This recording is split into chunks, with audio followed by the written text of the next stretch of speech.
buenas, ¿cómo estás? Dios te bendiga, qué lindo poder encontrarnos en este segundo repaso de la lección de escuela sabática. Vamos a ver qué se nos viene en esta semana. Es interesante esto de Caín y Abel, y la Biblia nos da muchos aspectos de nuestra vida que se relacionan con ellos. Vamos a hacer una oración y vamos a comenzar. Querido Padre Celestial, gracias. Gracias porque podemos estar nuevamente en este espacio para hablar de tu palabra, para analizar la escuela sabática. Te queremos pedir que tu Espíritu Santo ilumine nuestra mente y nuestro corazón para aplicar las lecciones de la escuela sabática en nuestra vida. Te lo pedimos en el nombre de Jesús. Amén. Muy bien, cuando vamos a la lección, nos dice que el texto principal se encuentra en Génesis capítulo 4. Recordarás esta historia, no sé si ya la leíste, pero si no la leíste te invito a que la leamos. Génesis capítulo 4, verso del 1 al 7. Y dice así: Adán conoció a su esposa Eva, o sea, tuvieron relaciones, tuvieron intimidad, a eso significa que la conoció, y concibió y tuvo a Caín, y dijo ella, con el favor del Señor adquirí un varón. Verso 2. Después tuvo a su hermano Abel, y Abel fue pastor de ovejas y Caín labrador. Vamos a cerrar una pregunta que seguramente en alguna escuela sabática surge. Che, ¿pero tuvieron estos dos hijos nomás? No. Al final, en la genealogía, si te vas al capítulo 5, nos dice que Adán y Eva tuvieron hijos e hijas. ¿Y con quién se casaron? Y se casaron con sus hermanas. La primera generación se casó entre hermanos, la segunda entre primos, la otra entre primos segundos, etcétera, etcétera, etcétera.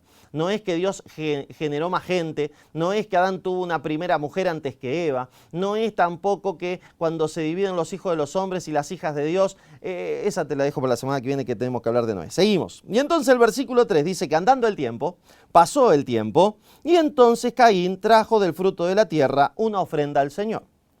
Verso 4. A su vez Abel trajo de los primerizos de sus ovejas con su gordura. Y el Señor se agradó de Abel y de su ofrenda. Pero no se agradó de Caín y de su ofrenda, y Caín se enojó en gran manera y decayó su semblante. Entonces el Señor dijo a Caín: ¿por qué te has airado? ¿Por qué ha decaído tu rostro? Si haces lo bueno, no serás acepto, pero si no obras el bien, el pecado está a la puerta, deseando dominarte. Pero tú debes dominarlo. Cuando vamos a la lección de esta semana, hay algunas palabras claves interesantes. Ofrenda, muerte, también podemos ver agrado y desagrado, benefactor, elección, dos clases de personas. La lección analiza, y te vas a dar cuenta en la semana, que hay una rebelión, y la rebelión es una elección. Dios nos dice las cosas que tenemos que hacer y nosotros podemos elegir hacerlas o no, pero el decidir no hacerlas ya es una elección. Ah, no, yo no quiero ser parte ni del grupo de Dios ni del grupo de Satanás. Yo quiero estar en el medio y ver lo que pasa. Ya elegiste. Porque Jesús dijo: el que no es conmigo, contra mí es. Y el que no recoge, desparrama. O sea, si no elegiste, ya elegiste. Ahora, para elegir mal también elegís. Acá Abel podía elegir si llevar un cordero o no llevar un cordero o llevar otra cosa. Caín podía elegir si llevar lo que él desarrollaba, que eran los frutos de la tierra, y presentarle eso a Dios, o llevarle lo que Dios había pedido que se le lleve desde aquel primer momento en el Edén, cuando le hizo las túnicas de pieles a sus padres, a Adán y a Eva. Ahora, Caín se enorgulleció, Caín se envaneció. Acordate de que hay unas citas y hay un libro maravilloso que es Patriarcas y Profetas. Podés leerlo también en la historia de la redención, esta historia, y es maravillosa. Yo te animo a que vayas y leas lo que ahí dice, porque nos amplía bastante este contexto entre Caín y Abel. Caín se enorgullece, con la mejor onda, podríamos decir, le va a presentar su adoración, su forma de adoración. Él le va a presentar lo que él quiere, las ofrendas, pero con la mejor onda. Ahora, Dios no había pedido esa ofrenda, no había pedido frutos de la tierra, porque los frutos de la tierra no pueden representar a Jesús, quien moriría por los pecados del mundo. Los frutos de la tierra no representan al Hijo de Dios. Ahora, Abel trae esa ofrenda, el cordero, de sus primerizos. Lo primero siempre es para el Señor. Y entonces Dios mira con agrado y mira con desagrado. Cuando mira con desagrado, Caín se calienta, se enoja. Decae su semblante y el Señor le dice: ¿por qué decayó tu semblante? No seas tonto. Si haces las cosas bien, te va bien. Pero si haces las cosas mal, el pecado está a la puerta para dominarte.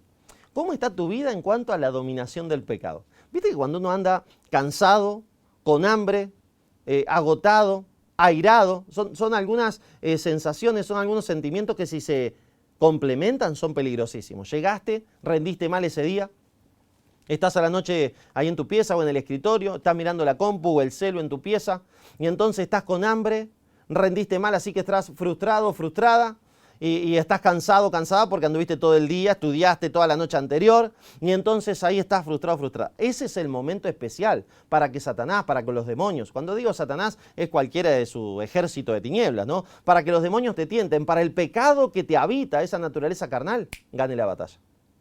En ese momento necesitamos tomar conciencia e ir a los pies de Jesús. En ese momento necesitamos encontrarnos con Jesús porque somos susceptibles al pecado.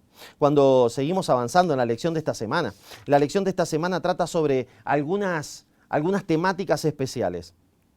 No solamente que la rebelión es una elección, sino que también la muerte es por confiar y tenemos que ver quién es el benefactor de la ofrenda. Cuando hablamos de que la muerte es por confiar, totalmente. ¿Por qué? Porque Caín confió en sus propios impulsos, Caín confió en su propia mente y no hay cosa más engañosa que el corazón. Tené cuidado con tu corazón, no hay cosa más engañosa que tu mente. Tené cuidado con tus propias ideas. Cuando te surge una idea, pregúntale al Señor si es su idea o es tu idea o es la idea que te susurró el enemigo. Cuando te surge una idea, pregúntate si esa idea glorifica a Dios. Estás jugando a la pelota, te viene uno, te patea de atrás. Cuando te surge la idea de quebrarle la tibia y el peroné en la próxima jugada, no es una idea muy buena, no glorifica a Dios. Decirle al Señor, Señor, estoy recaliente, le quiero reventar la gamba ahora cuando venga y charlalo con el Señor para que te baje los decibeles. Pero quebrarle la tibia y el peroné no es una muy buena idea. ¿Sí? Entonces, cuando te viene ese tipo de ideas, tenés que reconocer que de parte de Dios no vienen. Cuando estás roleando y ves una foto, una imagen y te da para ir a chusmear esa imagen porque querés ver un poco más de lo que todavía no se ve, tené cuidado, no es una buena idea, no glorifica a Dios. Entonces, tenemos que tener cuidado porque la muerte viene por el confiar y muchas veces por confiar en nosotros mismos. La primera lección que tenemos que aprender para caminar todos los días con Jesús es la de desconfiar en mí mismo. Desconfía de vos mismo, desconfía de vos misma. Confía en Jesús, quien es el que te puede ayudar a cada paso. Y también tenemos el tema de las ofrendas y de la elección continua. Recordá que Dios te da cosas para que administres. Lo estudiamos en la lección de escuela sabática pasada. Y cuando te da cuestiones para que administres, ya sean recursos, sean amistades, sea tu casa, sea un auto, sea tu bicicleta, todo lo que tenés es de Dios. ¿Sabías? El pantalón que tenés puesto es de Dios, la blusa o la camisa o la remera que tenés puesta es de Dios, la bicicleta que tenés, las zapatillas, el auto que tenés, la casita que tenés, todo, absolutamente todo es de Dios. Todo. El sueldo que cobras es de Dios o cada vez que haces una changa, la platita que cobras es de Dios. Y el Señor, acordate que nos pide una porción de eso para reconocerlo como nuestro creador, sustentador y dador de la vida. A eso le llamamos diezmo. Es el 10% de lo que obtenés, es el 10% de tus ganancias. Pero también están las ofrendas.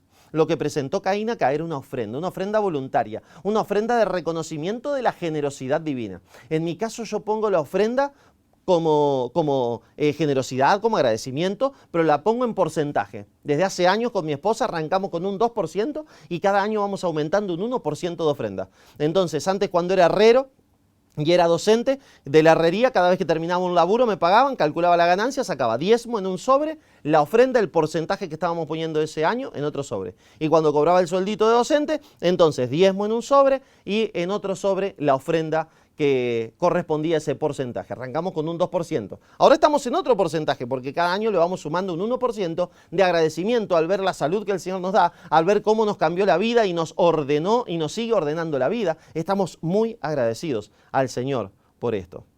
Cuando pensamos en las ofrendas, en las elecciones, en las dos clases de personas, hoy podemos ver que hay dos clases de personas dentro de nuestra iglesia y dentro de la juventud de la iglesia. Sí, en los adultos también y en los viejitos también. Está la clase de personas que está viviendo para sí mismo y está la clase de personas que está viviendo para Cristo. Está la clase de personas que presenta, como dice Romanos capítulo 12, versículo 1, presentad vuestros cuerpos en sacrificio vivo, santo, agradable a Dios, que es vuestro culto racional.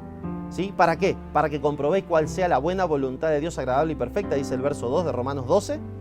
Y entonces está la otra clase de personas que toma la religión como un club social, que toma la religión como un jueguito, y entonces juegan a ser cristianos, pero están viviendo para sí mismos. Están siempre buscando su propio beneficio y no están viviendo para Dios.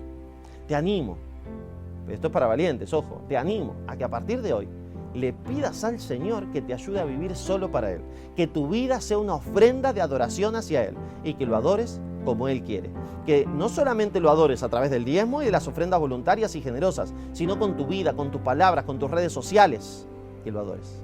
Que esta lección que hoy está comenzando sea una bendición para tu vida y nos vemos, si Dios quiere, la semana que viene. Que Dios te bendiga.